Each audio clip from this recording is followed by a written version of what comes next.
How you doing? Good afternoon, good evening, wherever you are. My name is Stuart and welcome to jamplay.com. And this is my my weekly series on tools and techniques.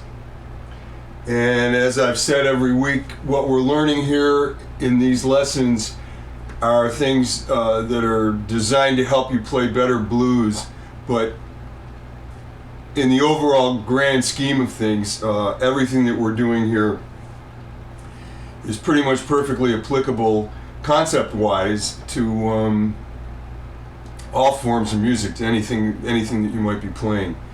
So we've tailored this for people who want to learn how to play better blues, but rest assured, what you're learning here today is perfectly applicable to whatever style of music floats your boat and what you're working on these days.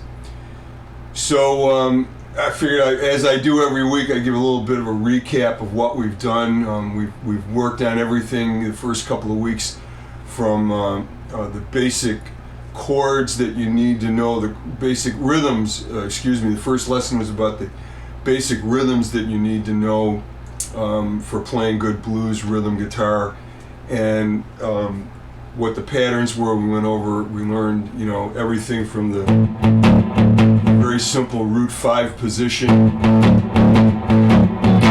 to a chord riff. And we're going to call that a chord riff because it's actually a phrase that's played with chords.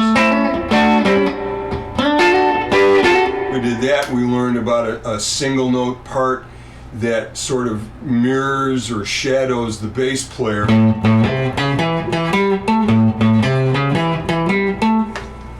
Which is very Chicago style. So we learned about those kind of parts. We learned about the most common chord voicings that we use for playing blues and how to apply them to those rhythms. After that, we got into things that were a little bit more related to soloing. We had a week where we talked about learning arpeggios, what's known as drop 2 arpeggios, and how to play them all over the neck in 4 different positions and literally cover the neck. And I did some demonstrating with playing those arpeggios over a simple set of blues changes, so you could start to get yourself used to hearing those sounds, what those 4 chord tones sound like against a rhythm. And then we got into a review of pentatonics and how to apply pentatonic scales with the arpeggios. We worked on that for a couple of weeks. and got into some phrases that are important to know, and just how to blend and see the arpeggio with the scales. And along with that, I also brought up the concept of like not thinking about playing a scale when you're playing, because if you are paying attention to the arpeggios and you've learned them and you see them as you're playing a chord, as you're playing a song, whatever it is, you see that arpeggio, then when you start to solo, it's going to drag you away from thinking about playing the scale, and it's going to lead you into the direction of playing a real solo. And by that I mean being able to improvise on your own, which is what everybody's goal is. But obviously, you know, before you can walk, you got to crawl, and before you can run, you got to learn how to walk. So we do that by learning some very classic phrases, which we did a couple of weeks ago. We learned a couple of classic B.B. King phrases, some Albert King, some Freddie King, a little bit of Otis Rush. These are, you know, four of the greatest blues guitar players that ever lived. And what I tried to do was like take their phrases and show you how they applied them to soloing, how they might kick off a solo, how they may end a solo with this phrase, how they may drop this phrase in the middle of a 12-bar solo. All different ways to use it, but classic phrases that you should know, that you should have down under your fingers when you're playing, because if you got them there, then you can call them up at any time and never be stuck for something to play. So when you come to the combination of your scale tones that you need to know, and more importantly your arpeggios, and then you group that in with some of these classic phrases, now you're really learning a genre. You're really starting to pick up what a genre is about. And since this is about blues, it's important to know your dominant seventh arpeggios. It's important to know your pentatonic patterns, major and minor, where they all sit, how they relate to the arpeggio, and those classic phrases. And now you're ready to go. Now you're onto something. So I believe this is week 8. I think this is week 8 of the series. So we're going to take a little bit of a detour today, and I've got a track which has been groove approved by me because I did the track a couple of nights ago. And we're going to talk today about blues in minor. And we're going to cover a couple of different things today. Oh, and by the way, if you have any questions, please send them in. They're being relayed to me via Chris Smith. And I will do my best to answer your questions today, as I do every week. But we're going to talk today about a couple of subjects. Mostly it's going to be centered around the idea of minor blues, which is what I was playing as we were coming live here. You heard me playing minor chords, and I was playing a 12-bar blues with minor chords. Except for the turnaround, I played a sharp 5, which is, we're doing a blues in C minor today. Well, the 5 would be G7. So the sharp 5 would be G sharp 7 or A flat 7 to G7 to C minor 7. And then you're going to hear me play something over the 5 chord, which is the turnaround. You're going to hear me do what's called what we call an alteration. In other words, I'm going to alter the scale tones or the chord tones at this point. And when I go to play a solo here in a little bit, you're going to hear me play something that's based around a sharp 5 arpeggio or an augmented chord, however you want to look at it. But you're going to hear that alteration. There's the chord, but I'm going to be going. I'm going to lead up like that. So you're going to hear, you can hear something go slightly, what you might think is slightly askew for a minute, but it's really not. I'm just bringing more tension to the chord. But I'll get into that in a second, and we have a tab today to look at and of the various examples. But the other thing that I'm going to talk about today is the beginning of taking the idea of substituting a a pentatonic scale that we normally wouldn't use in this kind of blues. And that, what I'm going to do is I'm going to substitute, we're going to talk today about substituting a 5 minor pentatonic now over the 1 chord. Now, the 1 chord is C minor. Well, what's the 5 of C minor? The 5 of C minor is G. So what I'm going to do is I'm going to show you today how to apply a G minor pentatonic scale over a C minor 7 chord. And this is a concept that probably goes back to somewhere around the 50s when jazz was being reinvented, and people like Miles Davis and John Coltrane and Thelonious Monk and all those guys were figuring out that they didn't have to stick to the norms of soloing anymore. They started to do what's known as superimposition. They were superimposing scales, different scales and different chords over other chords. Like superimposing a minor 7th chord over a 9th chord. And I'm not going to get into that, but that's one of the things that they were doing. Wes Montgomery was very big on doing that. And one of the great jazz saxophonists of all times, Joe Henderson, was famously known for working in the pentatonic scheme of things, and he used to do some of these substitutions. So we're going to talk about it today, and I'm going to show you something right now before we get over to the tab. And also we're going to talk a little bit, and we're going to use some arpeggios today. So be forewarned. But here's your C minor 7 chord. Root position at the 8th fret. I'm playing C on the 6th string, 8th fret, and then I'm barring the top 4 strings. And you can either play the 6th, 4th, 3rd, and 2nd, or you can include the 1st string in all of that. It doesn't matter. It's still a C minor 7. Well, there's your C minor 7. Now here's C minor pentatonic, root position.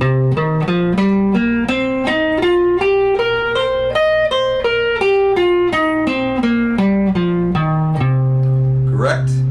Now, here's G minor pentatonic in the same place.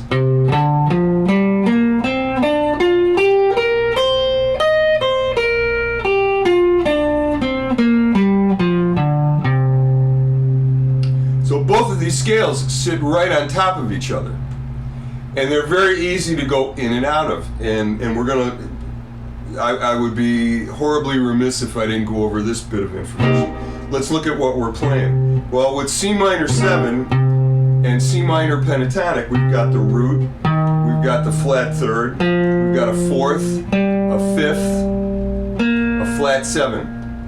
Well, with G minor pentatonic on top of C minor 7, we have a root, we have C,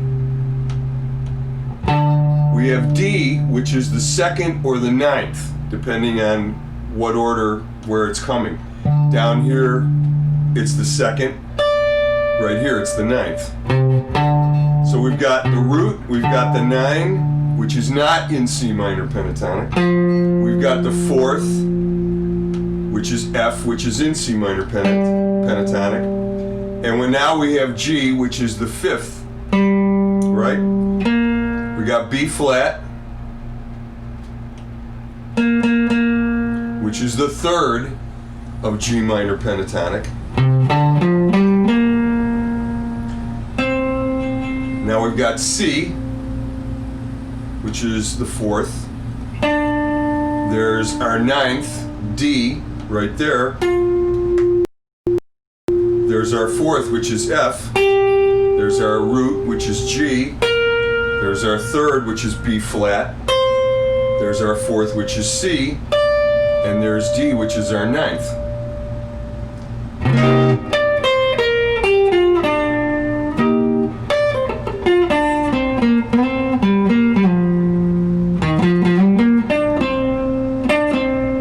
Now,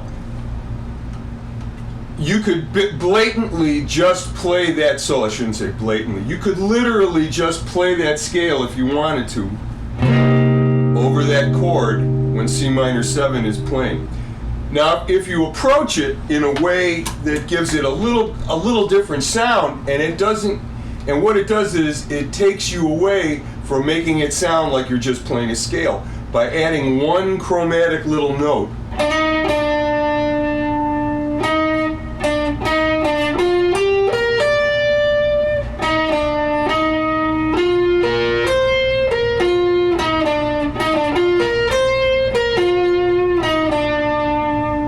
Okay, I'm playing E flat to D, right there. Now I'm playing F, B flat, and C.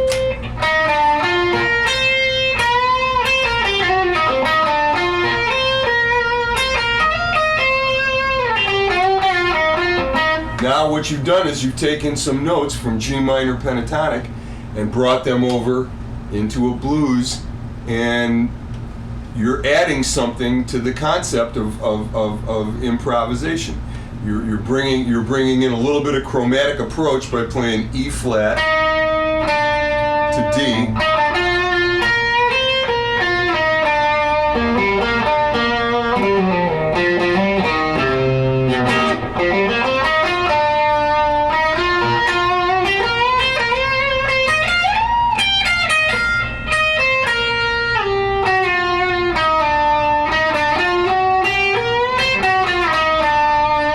Or you could even approach it like that. And I do things like that, but I tend to do them a little faster so that some of those chromatic approach notes come off more like passing tones.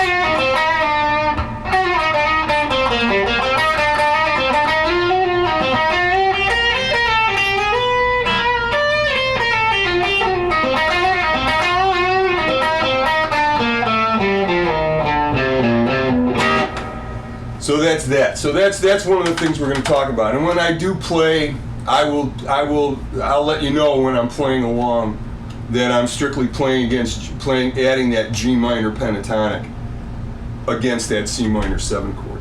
All right. Now the first thing that I want to talk about, the second thing I want to talk about now, is in this blues. What you're going to hear, it's a 12-bar blues in C minor. So the chords are C minor to F minor, C minor, back to F minor,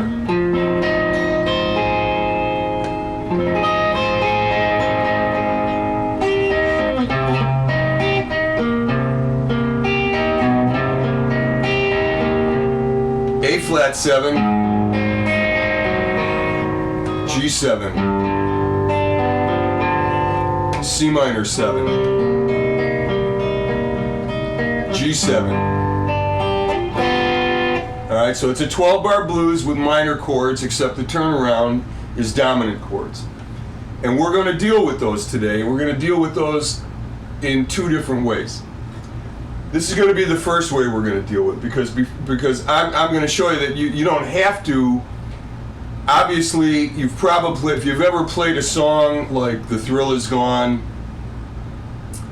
or a great classic by "All Your Lovin' and Miss Lovin' by Otis Rush, the first half of the song, which is in minor. If you've played those, you realize that you can strictly play a minor pentatonic scale over all these chords, and you're going to be 100% right. It's going to sound great. And if you're a master of your pentatonics, then you know how to go in and out of things, bend in and out of the right notes, and you can make a living doing that. It's great stuff. What I was turned on to many years ago when I was beginning my journey into blues, and I was really into Mike Bloomfield, on the second Paul Butterfield blues record, East West. There's a really great slow blues in minor called "I Got a Mind to Give Up Living," And that was probably the first time that I heard a guitar player do some of the things that Mike Bloomfield did. Because there were times when he would strictly play very pentatonically, which he was known to do, and brilliantly. And then there were times where he might play a phrase where he might go,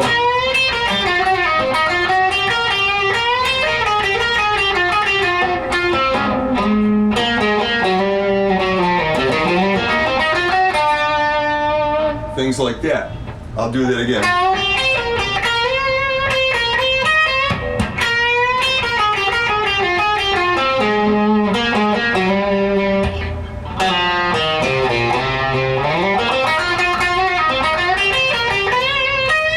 Well, what did I do? What I did was I addressed that F minor 7 with an F minor arpeggio. And if you look at the tab, if you want to bring the tab up, Chris, at the very top where it says phrase of the day, that's what we're going to call this. We're not going to call this a lick because it's not a lick. It's a phrase. It is a 2-bar phrase. All right?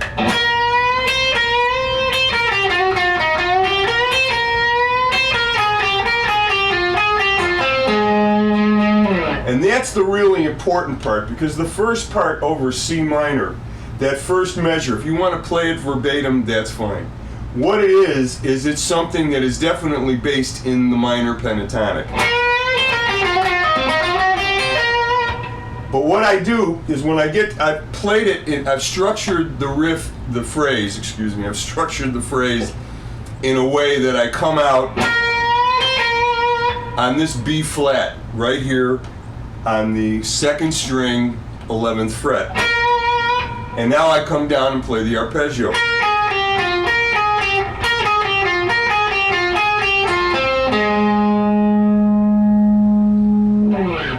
Which is basically what I'm playing. If I left out a note or something, but what I'm doing is I'm going.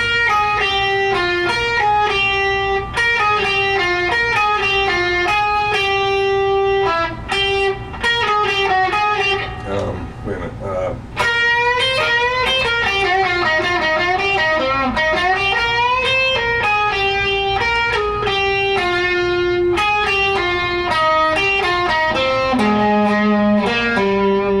So I'm going.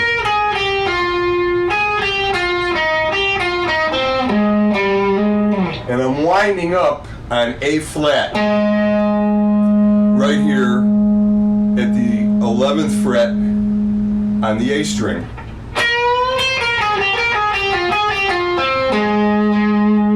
Just like that.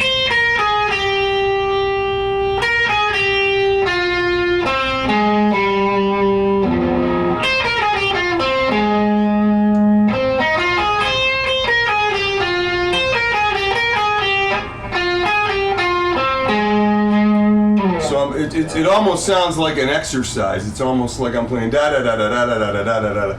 I didn't mean to make it like an exercise but I don't see it as an exercise. I see it as a phrase.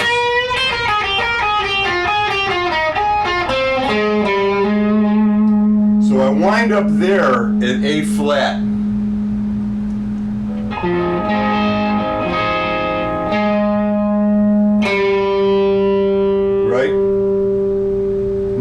Now we're back at C minor.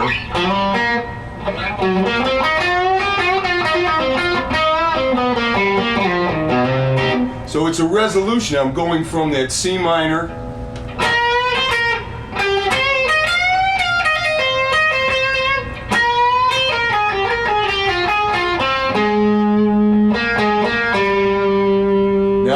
when I end, I'm winding up on G, which is the 5th of C minor.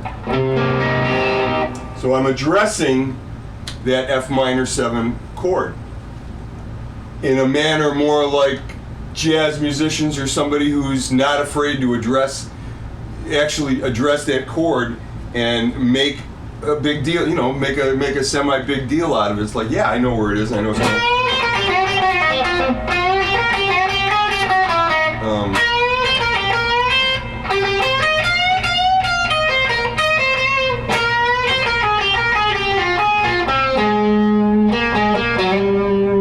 Now you've got a nice resolution there bringing you back to that C minor chord. Okay? Now, if we look at the turnaround, where it says A flat, it should be A flat dominant 7, but it doesn't really matter.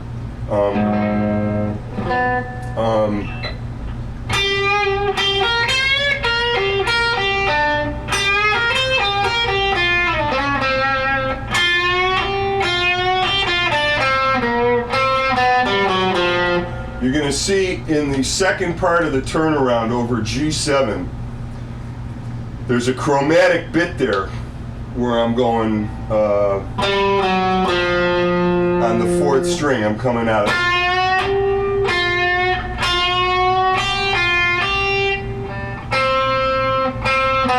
Now I'm playing the major 3rd of the chord right there.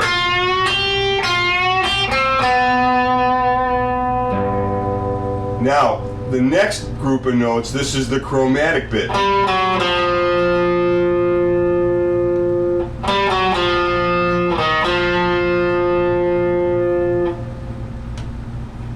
So, and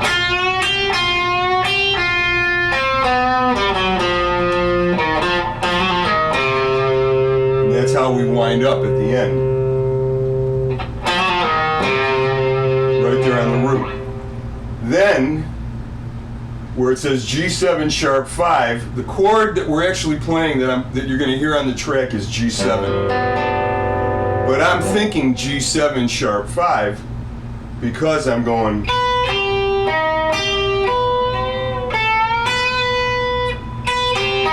Just those first couple of notes. Forget how I come out of it. It's the.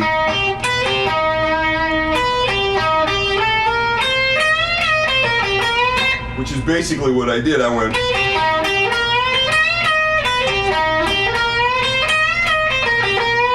So it's bringing me right back to C minor. There's the 5th of C minor, which is G. Now I'm coming out on the root. Anything you want to do right there. That's the alteration that I was talking about.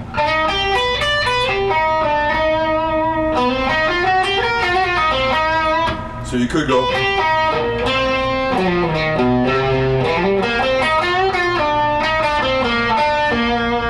You could go. Come out and thinking in that part of G minor pentatonic, if you were so inclined.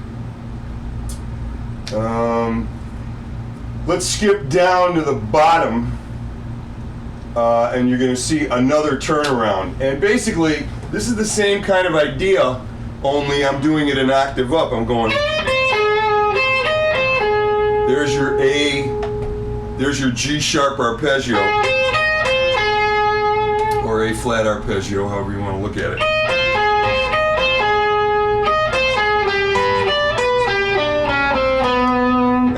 Only this time, I'm walking down to the 3rd of the chord.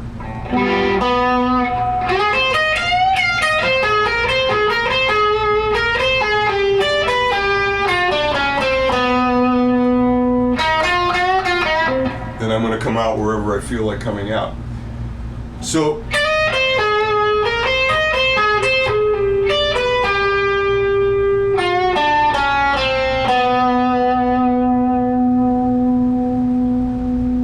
that's the really cool bit about it that I really like.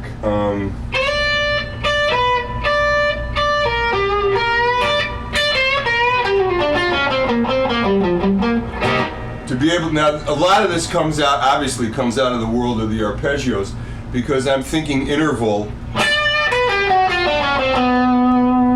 You know, this is a really nice thing to play. Going from G to F sharp to F, D, D flat, C to B. And you can take the motion forward.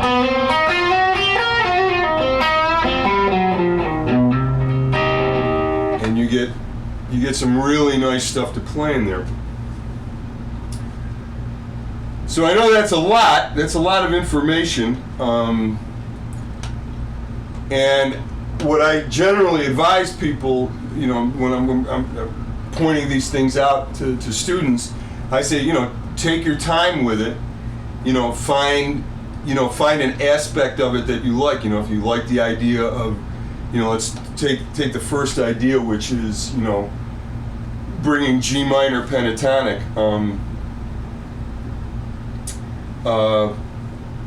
over C minor 7, which I will do as I see we have a question.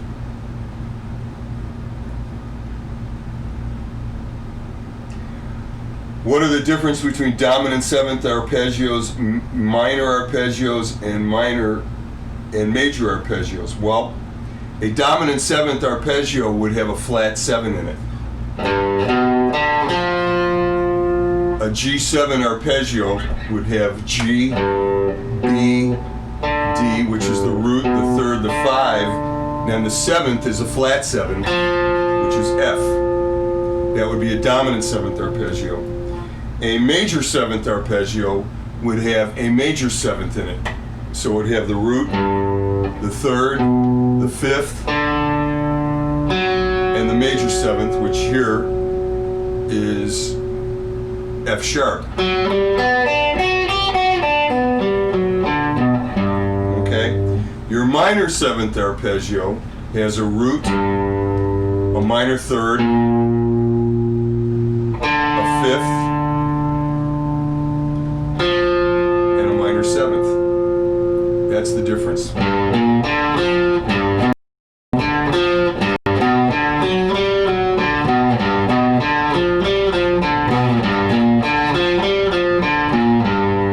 Those are all 3 of your arpeggios right there in root position.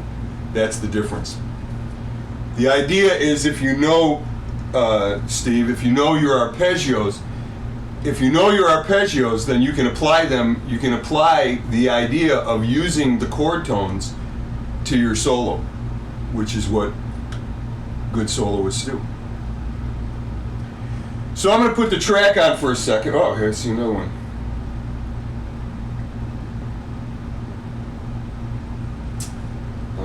Second bar. Am I rolling? Rolling your finger on the 2 notes.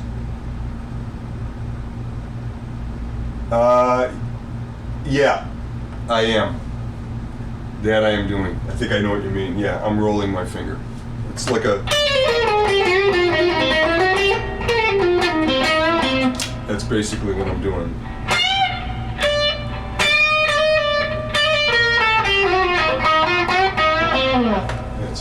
Think of it rolling, I'm basically doing a hammer-on or a pull-off, but that's what I'm doing.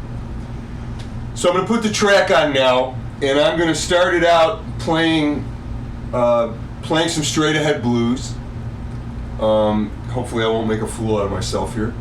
And on the second chorus, I'm going to start bringing in the sound of that G minor pentatonic. And I'm going to do it first here at the 10th fret.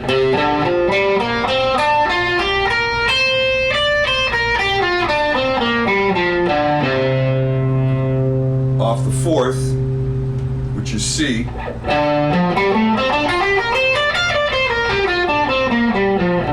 I'm going to play it off the 5th, which is D.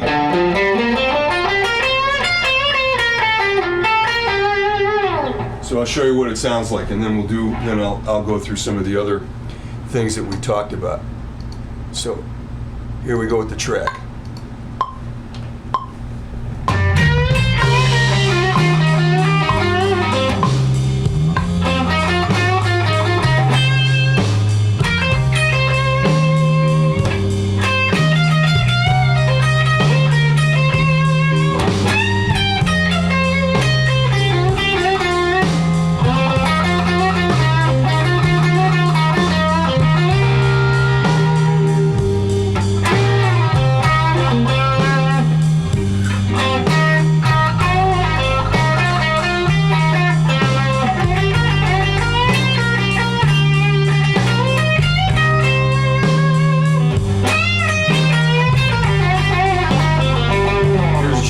Pentatonic.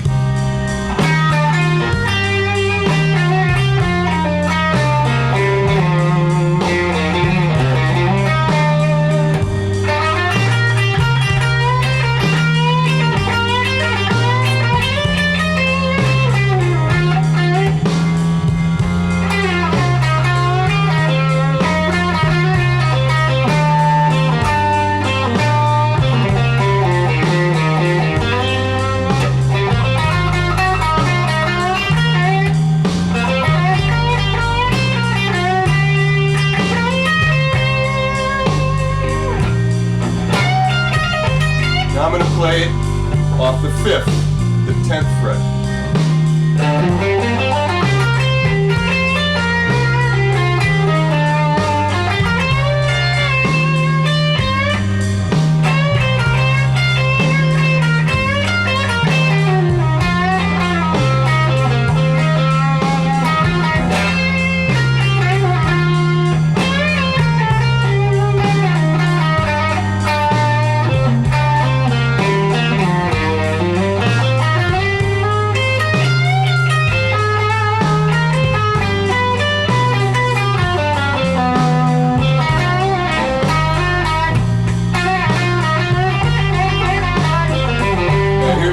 Measure.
It works over that F minor arpeggio at chord anytime.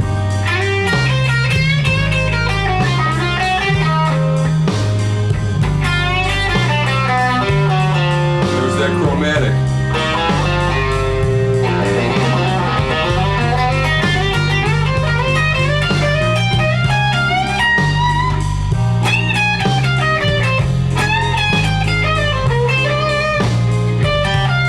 It's all G minor pentatonic.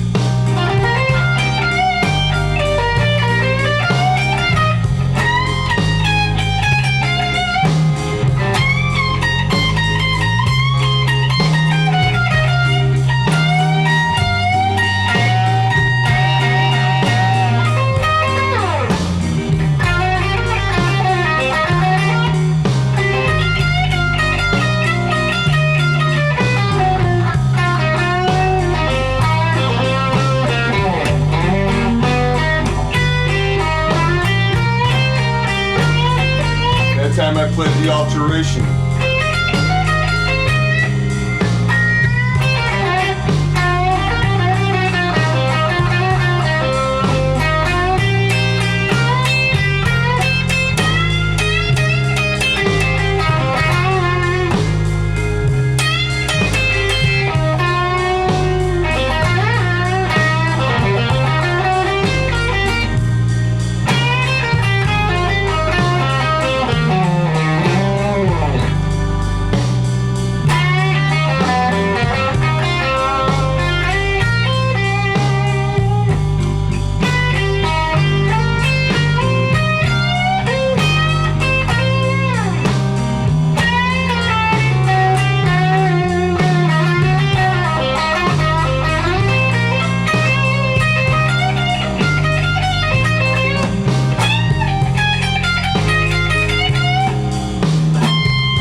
Chromatic thing.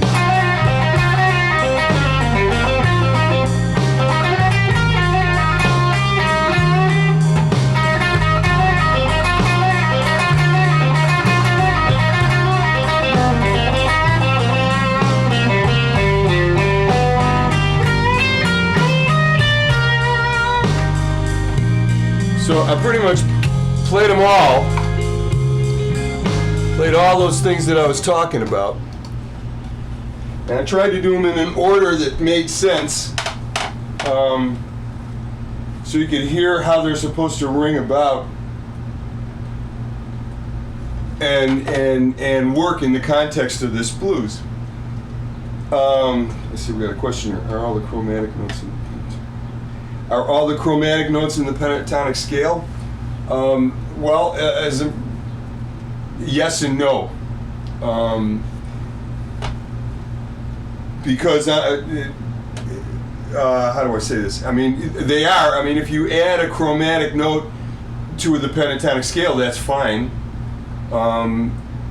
What I'm thinking more is, I'm just thinking really, I'm trying to find the right way to say it, as in the world of the chromatic scale. Because when you play chromatically, the key of what you're playing in sort of disappears, and the music at that point, particularly blues, sort of becomes atonal at that point. And any note that you play that's in the chromatic scale will work over a dominant seventh chord. As I do those, right,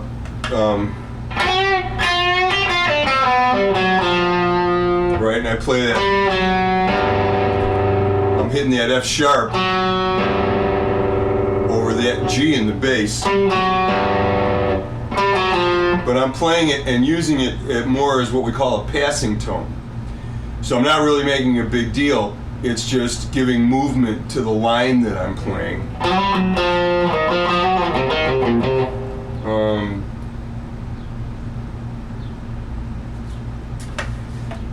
And I'm going to get that question. I'll finish explaining this. So in a matter of speaking, yes, the notes to the chromatic scale are, but you have to be careful, because one of the things that I forgot to mention at the beginning of all this is that when we play a blues in minor and you're playing over minor chords, you can't use a major third. So in other words, in this key of C minor, the third that we're using is the minor third, which is E flat. If we play E, that's what you get over that C minor chord.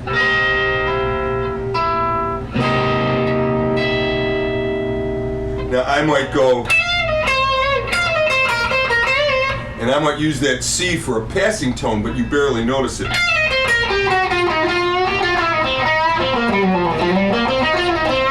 And I did that a lot, where I went F to E flat. And now that is within the.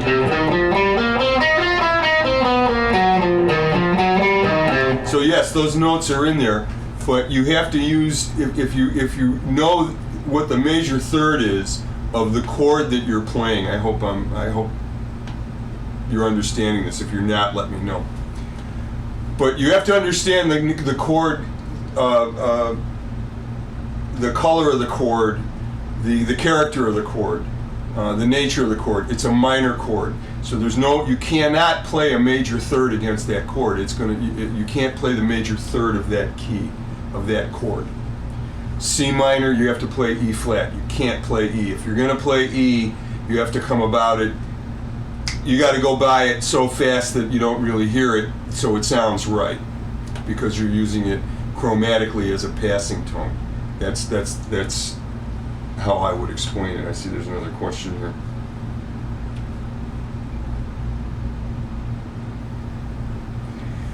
That's a good question. What's making me change? How do I make my decision to change? Well, basically, I'm making my decision on when to change by the melody that I'm playing, okay? If I start out,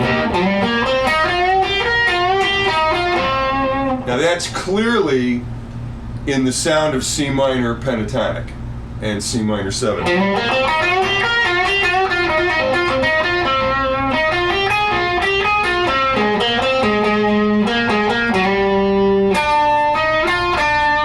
Now, I could have done I could do what I just did, which is I ended that phrase on the F minor.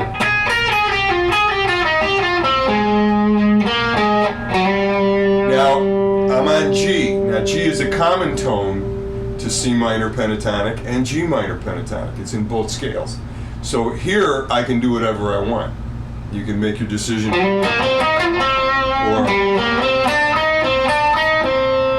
if I want to be a little more colorful about it, I would stick to the idea of G minor pentatonic. I might come out like.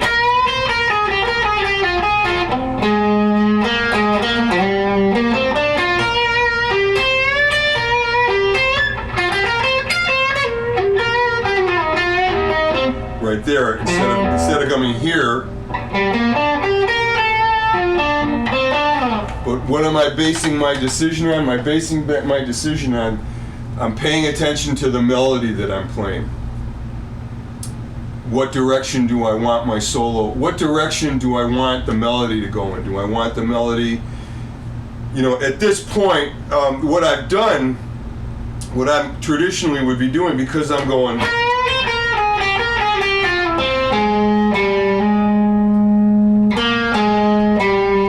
The melody is moving down. I'm going from A flat to G.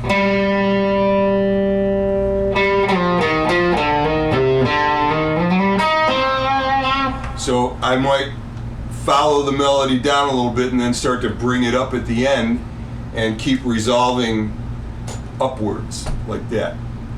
But how do I make my decision? I'm basing my decision on what I'm feeling at that moment, what I'm listening to, what's the melody that I want to create. Because this stuff centers around improvisation. But if you've been, you listen to some things, some more stuff in depth that B.B. King did. B.B. King definitely, on occasion, would play a blues in minor and address that minor chord with an arpeggio or notes of the chord tone or the chord tones. I've heard Eric Clapton do it on occasion. Mike Bloomfield was definitely a big proponent of doing things like that. Not all the time, because after a while, it tends to change the emotional content of what you're playing when you're playing blues. And let's face it, when we're playing blues, when you're playing blues, it's that emotional content that we're trying to it's one of the things that we try to stay focused on, Let's see, we got another question here. Big Jim. Sure, my options to play over the 5 chord are very simple. You can, and since you're asking about the 5 chord, I'm going to retune here because I think I pulled my strings from here to Christmas.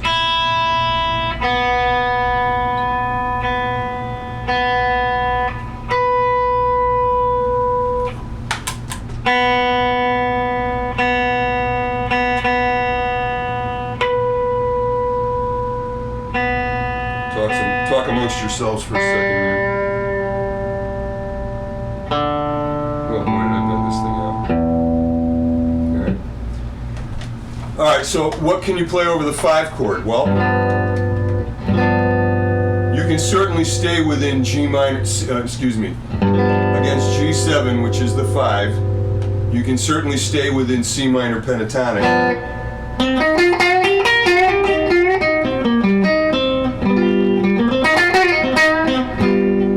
Want to play in G minor pentatonic,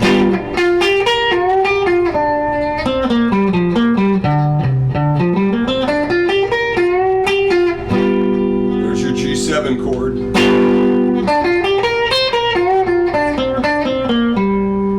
Alright, so you got 2 pentatonic scales, 2 minor pentatonic scales that you can play there. Or you can address the chord, and by addressing the chord, I literally mean playing the arpeggio. So what we have here is, which is a G7 arpeggio. So I'm going D. I'm on the 1st string. I'm going from the 1st string to the 2nd string to the 3rd string to the 4th string. 1st string, 10th fret. 2nd string, 12th fret. 3rd string, 12th fret, 11th fret, 10th fret, 4th string, 12, 11, 10, 9.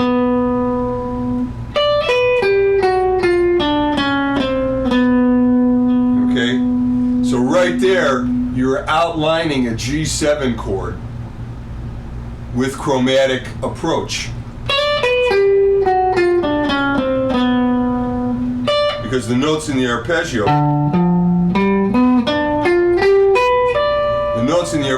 are D, B, and G. And F. Those are the notes. Here's the full arpeggio from the 6th string.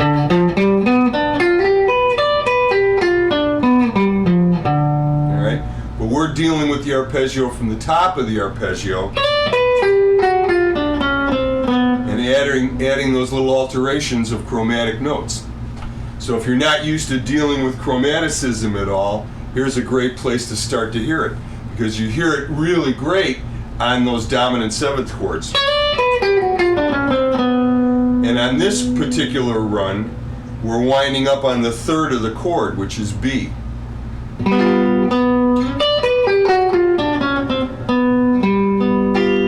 Which is a great way to end a phrase, I think.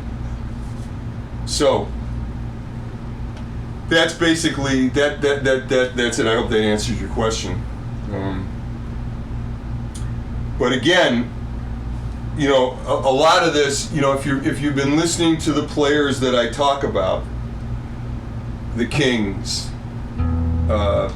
Mike Bloomfield, you will hear T-Bone Walker do things like this, you know. Particularly some of the chromatic stuff, because it's a little jazzier sounding. You know, if I take the overdrive off and I go,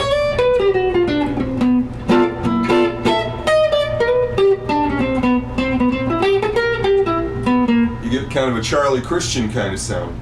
The first jazz player who was a contemporary and close friends with T-Bone Walker. So now you're getting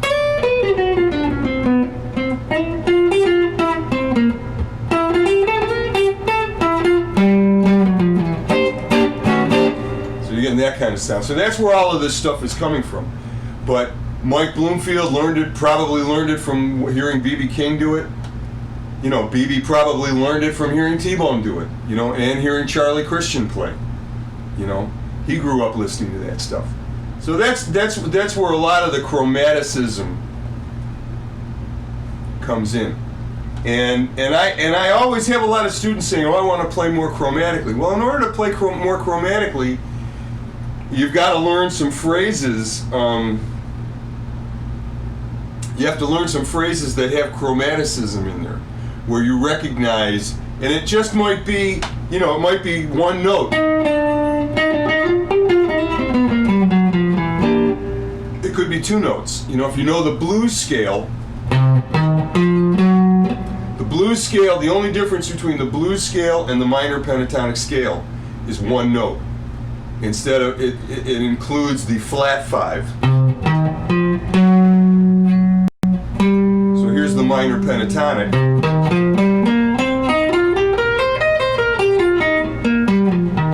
Here's the blues scale.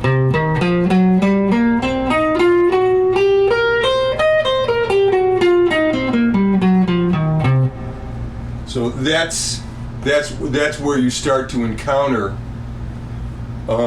some chromaticism. Now, if you know your chromatic scale, which would be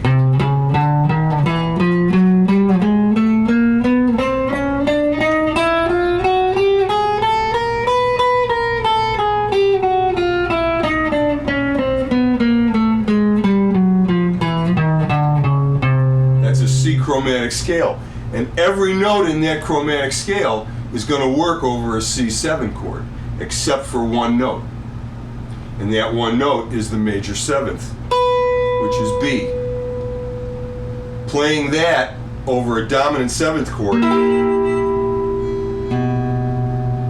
there's the chord, there's C7, there's a B. So unless you use it as a passing tone,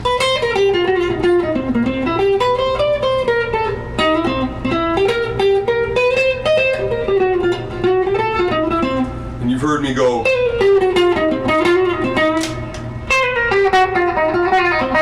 been here every week and we've been playing blues in mostly against dominant chords, against major chords, you'll hear me include that major 7, but I only use it as a passing tone. You can't lay on it. You can't sit on that note because it's not going to work. It's going to sound horribly wrong. So you have to know those ground rules about what to play. On a minor chord, you never play. You stay away from the major third. If you're going to play the major third, you have to play it as a passing tone and get in and get out of it so fast that it doesn't interfere with the harmony. It doesn't interfere with the character of what it is that you're playing. So those are the things. We've talked about addressing chords again, using arpeggios when we solo. We have them here on the tab. You're going to see in that very first measure, that very first bar, C minor 7 to F minor 7. C minor 7, what I'm playing there is clearly based in C minor pentatonic. I'm not just playing a C minor pentatonic scale, I'm playing a phrase that's based in the minor pentatonic. And then I'm immediately going right into that riff that outlines the arpeggio, that outlines that chord, F minor 7. So right there I am addressing the chord.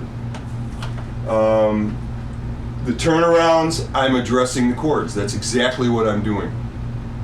I am letting you know, by what I play, I'm letting you know that I understand the character of that chord. I understand what kind of chord. It's a dominant 7, it's a G7 chord. And I know the notes in that chord without playing them. So I can find them on the guitar, I can run in and out chromatically, do something like, now there's the chord. I played all the notes in the arpeggio, but I ended up with a little chromatic flourish at the end into a note, that's a note in the arpeggio. That's not in the arpeggio, that's the major 7. But I'm going by it quickly and using it as what we call a passing tone. And all of these things, when you put them together, give you a solo sound that has more character. It has class to it. Capisce? It has class to it. It's different. Not that a solo just using minor pentatonic scales doesn't have class. It has it's going a little bit more uptown, is what I should have said. Instead of sounding so low down and dirty, now what it has a little more of a cultured sound to it. It has a different character. It's more uptown kind of blues. It's the kind of blues that was played more by R&B players, by jazz musicians, how they look at bringing out the sound of the chord. And it's a different melodic character that happens when you do this. And when you do it right, when you know how to use that G minor, that 5 minor pentatonic over the 1 chord. In other words, that if you were playing in the key of D minor, you would play A minor pentatonic. If you were playing in F minor, you would play C minor pentatonic. It's always the same rule. Whatever the 5th of the chord is, that's the minor pentatonic that you go after. And when you learn to get around those, just that difference of 1 note by adding the 9th to that chord changes the sound of everything. Carlos Santana's been doing it now for over 50 years. He knows where that 9th is. He's made a career out of it, and a great career, and he's played some blistering, wonderful solos with great melody and great character, great feel and great emotion to it. B.B. King knew how to do it. Duane Allman knew how to do it. Mike Bloomfield knew how to use those things. T-Bone Walker did. A lot of people did.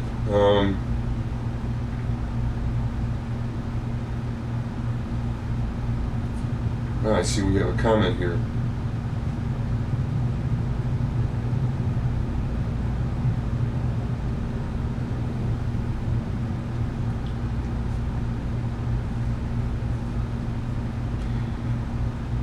That's a great question, Daniel, and I'm glad you finally watched that documentary. That's a great documentary, by the way. And that's a great thing to know, how to use the third to the major. My answer to your question about what do I think is the best way to utilize your time, learn solos note for note, because we all do it.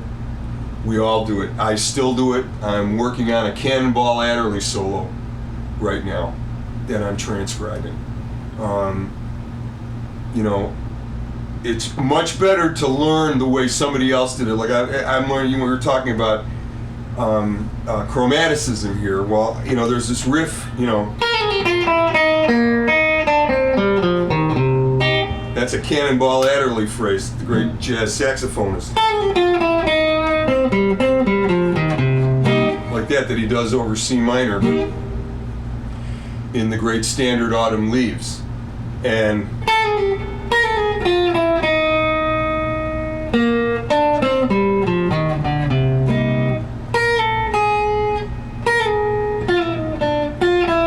he's going, that's all chromatic. But I wouldn't, you know, I knew it was chromatic when I heard it, but I had to slow it down and learn it and listen to it because I'm transcribing the solo right now. But we learn things note for note. When you learn something note for note, you hear how somebody who really knows how to use it get it down. And yes, you have to know all your pentatonic patterns. You have to know your patterns, you got to know them. You need to split your time between making sure that you know all the patterns, you know them well, you know them in all 12 keys, because we don't just play in one key. And then on top of that, you should be transcribing solos and learning solos that the greats have played, because you start to see, oh wow, he played that major 7, but he used it as a passing tone. That's what Ziff was talking about. So now you've learned it and you're getting it down under your fingers and you're moving forward, as we say. I see we got one more question here. Do you think in scales, or do you feel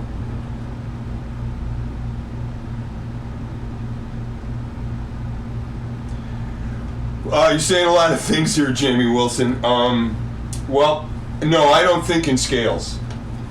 If you've been listening to me play, you know, there were times when I just played within scales, but I don't think of the scale. I don't think of scales. I play within them. I base what I'm doing. You know, if I want to play something, if I'm going to play something that's based in the pentatonic, what I'm going to do is I'm going to give you a sound that clearly sounds pentatonic, but it doesn't sound like I'm playing a scale. Do we forget them? No, we never forget them. You never forget scales. You don't want to forget scales. There are many reasons. There are many reasons too numerous to even, you know, go into right now. That's a whole nother field of talking about things. But no, we don't forget about scales. We don't forget about everything. What you want to think about is, because everything goes hand in hand, which is what I was going to lead up to here. You know, the key to becoming a decent player, to being a good player, is to practice, number one. Practice and learn your arpeggios and learn the scales that are attached to that arpeggios. And since we're talking about blues, since primarily what we've been talking about in blues, with blues for the last 8 weeks now, we talk about the world of pentatonics, the minor pentatonic scale, the major pentatonic scale, with the inclusion of the arpeggio.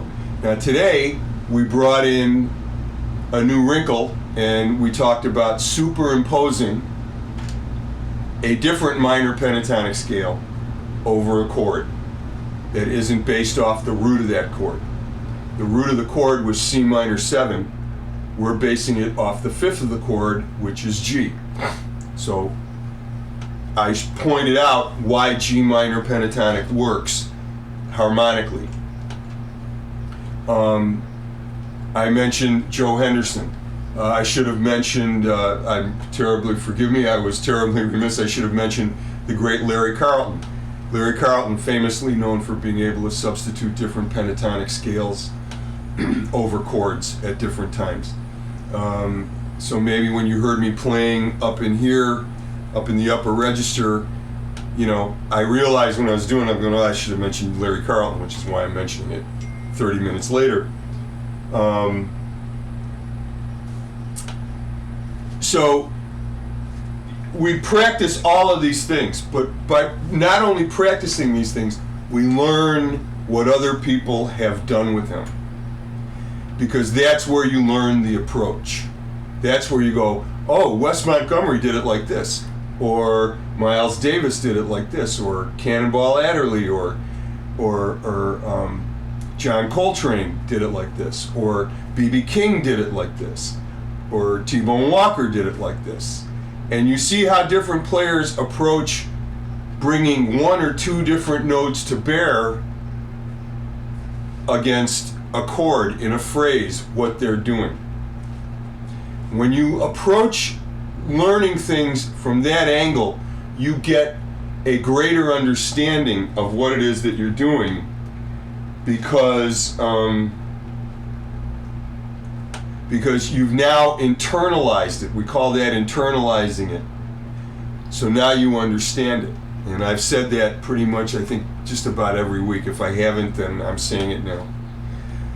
So I know my time is up right now. Thanks for your questions. Some really, really great questions today. Thanks, guys, for asking them. All very smart, well thought out stuff that you need to know. I hope you were pleased with my answers for them.